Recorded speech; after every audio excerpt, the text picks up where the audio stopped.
മഹാനായ റസൂലുള്ളാഹി സ്വല്ലല്ലാഹു അലൈഹി വസല്ലമ തങ്ങളുടെ കാലം.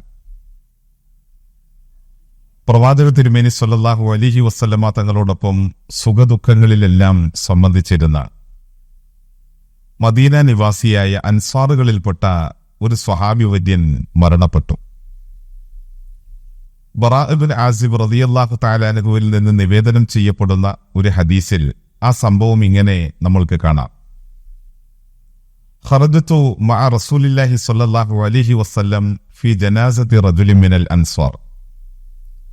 ആ സ്വഹാബി പറയുകയാണ്, അൻസ്വാറുകളിൽപ്പെട്ട ഞങ്ങളുടെ ഒരു സഹോദരൻ മരണപ്പെട്ടപ്പോൾ ആ മനുഷ്യന്റെ മയ്യത്ത് കുളിപ്പിക്കുകയും കഫൻ ചെയ്യുകയും മയ്യത്ത് നമസ്കരിക്കുകയും ചെയ്ത് വളരെ വേഗത്തിൽ തന്നെ ഖബറടക്കാൻ വേണ്ടി ഞങ്ങൾ കൊണ്ടുവരികയാണ്. റസൂലുള്ളാഹി സ്വല്ലല്ലാഹു അലൈഹി വസല്ലമ തങ്ങൾ ആ മയ്യത്ത് സംസ്കരണത്തിലേക്ക് പുറപ്പെട്ടു. ഞങ്ങൾ നബിയോടൊപ്പം പുറപ്പെടുകയും ചെയ്തു. അങ്ങനെ ഈ മയ്യത്തുമായി ഞങ്ങൾ ഖബറടക്കാൻ ശ്മശാന ഭൂമിയിൽ വരുമ്പോൾ മയ്യത്ത് ഖബറടക്കാൻ ചെയ്യാനുള്ള ആ ഭൂമി, ആ കുഴി തയ്യാറാക്കപ്പെട്ടിട്ടില്ല. ഈ സന്ദർഭത്തിൽ റസൂലുള്ളാഹി സ്വല്ലല്ലാഹു അലൈഹി വസല്ലമ തങ്ങൾ അവിടെയിരുന്നു. ഫജലസ റസൂലുള്ളാഹി സ്വല്ലല്ലാഹു അലൈഹി വസല്ലം വജലസ്നാ ഹൗലഹു. നബി ആ മണ്ണ് ഖബറിന്റെ ഉള്ളിൽ നിന്ന് പുറത്തേക്ക് കോരിയിട്ടുകൊണ്ടിരിക്കുന്ന ആ സ്ഥലത്തിരിക്കുകയും പ്രവാചക തിരുമേനിയോടൊപ്പം ഉണ്ടായിരുന്ന ഞങ്ങൾ പ്രവാചകന്റെ ചുറ്റും ഇരിക്കുകയും ചെയ്തു. വഫീ യദിഹി ഊദുൻ. നബി സല്ലല്ലാഹു അലൈഹി വസല്ലമ തങ്ങളുടെ കയ്യിൽ ഒരു ചെറിയ ഈന്തപ്പനയുടെ തണ്ടുണ്ട്. ആ തണ്ടുകൊണ്ട് പ്രവാചകൻ ഇടയ്ക്കിടയ്ക്ക് ഭൂമിയിൽ ഇങ്ങനെ കുത്തുന്നുണ്ട്. തികച്ചും നിശബ്ദമായ ഒരു അന്തരീക്ഷം. സമയങ്ങൾ ഇങ്ങനെ പിന്നിട്ട് കഴിഞ്ഞപ്പോൾ റസൂലുള്ളാഹി സ്വല്ലല്ലാഹു അലൈഹി വസല്ലമ തങ്ങൾ പതിയെ താഴേക്ക് നോക്കിക്കൊണ്ടിരുന്ന റസൂല് തന്റെ മുഖം ഉയർത്തി. ഞങ്ങൾ നോക്കുമ്പോൾ അള്ളാഹുവിന്റെ റസൂലിന്റെ കണ്ണുകൾ വല്ലാതെ കലങ്ങിയിട്ടുണ്ട്. ആ കണ്ണുകളിൽ നിന്ന് കണ്ണുനീർ ധാരധാരയായി ഒലിച്ചിറങ്ങുകയാണ്.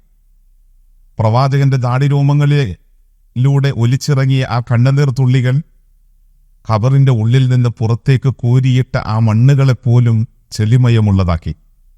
അത്രത്തോളം അള്ളാഹുവിന്റെ റസൂല് കരഞ്ഞു.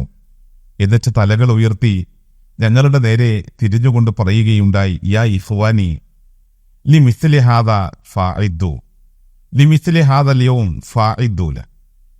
അള്ളാഹുവിന്റെ പ്രവാചകൻ സല്ലല്ലാഹു അലൈഹി വസല്ലമ തങ്ങൾ ഞങ്ങളോട് പറഞ്ഞു, എന്റെ സഹോദരങ്ങളെ, ഇതാ ഇങ്ങനെ ഒരു ദിവസം നിങ്ങൾക്ക് വരാൻ പോകുന്നുണ്ട്. ഉറ്റവരെയും ഉടയവരെയും എല്ലാം വിട്ട് ആരുടെ മണ്ണിന്റെ ഏകാന്തതയിലേക്ക് നിങ്ങൾ നിങ്ങളുടെ ജീവിതത്തിൽ ചെയ്തു കൂട്ടിയ പ്രവർത്തനങ്ങളുമായി കടന്നുവരുന്ന ഒരു ദിവസം നിങ്ങളുടെ ജീവിതത്തിൽ വരാനുണ്ട്. അതുകൊണ്ട് ആ ജീവിതത്തിൽ തോറ്റുപോകാതിരിക്കാൻ നിങ്ങൾ നന്മകൾ, സുഹൃതങ്ങൾ ജീവിതത്തിലെമ്പാടും നിലനിർത്തണമേ എന്ന് റസൂലുള്ളാഹി സ്വല്ലല്ലാഹു അലൈഹി വസല്ലമ തങ്ങൾ ഞങ്ങളെ പഠിപ്പിക്കുകയായിരുന്നു. അതെ, റസൂൽ സ്വല്ലല്ലാഹു അലൈഹി വസല്ലമ തങ്ങൾ പഠിപ്പിക്കുന്ന മറ്റൊരു തിരുവചനത്തിൽ നമ്മൾക്ക് കാണുവാൻ സാധിക്കും. ഒരിക്കൽ പ്രവാചകൻ ഒരു ഖബറിന്റെ സമീപത്തുകൂടി സഞ്ചരിച്ചുകൊണ്ടിരിക്കുമ്പോൾ അള്ളാഹുവിന്റെ റസൂല് ചോദിച്ചു, ആരാണ് ഈ ഖബറിന്റെ ഉള്ളിലുള്ളത്?